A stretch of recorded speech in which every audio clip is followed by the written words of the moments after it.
question causes an uproar. If the bill becomes a coercion measure, will you support taking the same coercion as you are legislating upon the American people?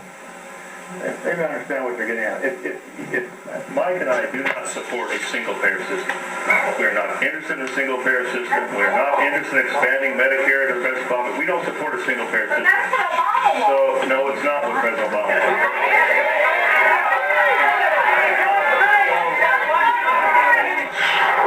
Rob Richard joins us live from Little Rock. Rob, the members of Congress say that they do not support single payer, that the president does not support single payer. Do you believe them? Oh, well, Greta, thanks for having me on, and it's good to be with you. As Obama said when he was running for president, that ideally we would have a single payer system.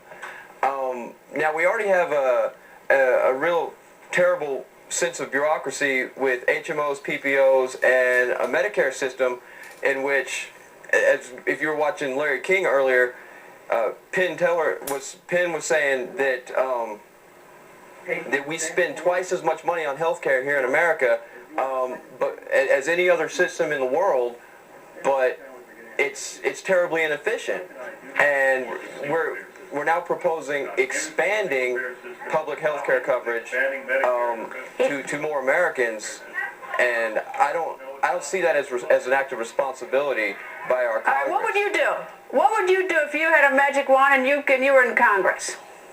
Well, I'd like to see more tax credits for taxpayers, less government intervention in the doctor-patient relationship, certainly not forcing employers to provide health care for all their employees. All that's going to do is result in layoffs, more unemployment, and more unemployment is going to stem less health care for people, less production. You're going to see the GDP dropping even more, and we may come to a point where we're in such trouble that that a lot of Americans will be asking for handouts, and I see that as terrible. All right, the members of Congress will go back to work in about 3 weeks, and they're going to be debating this and voting on this. Is this a one-time deal, or do you intend to keep attempting to hear your voice be heard? Well, it's certainly not the first time that I've made my voice heard, and I can promise that along with the Campaign for Liberty, we are here, and we're loud, and we won't stop speaking up until we see America return to the principles as the founders laid out in the Constitution and the Bill of Rights. Rob, thank you very much. Up next, they might be on edge at the White House tonight. Voters, as you can see, are furious, at least some, protest.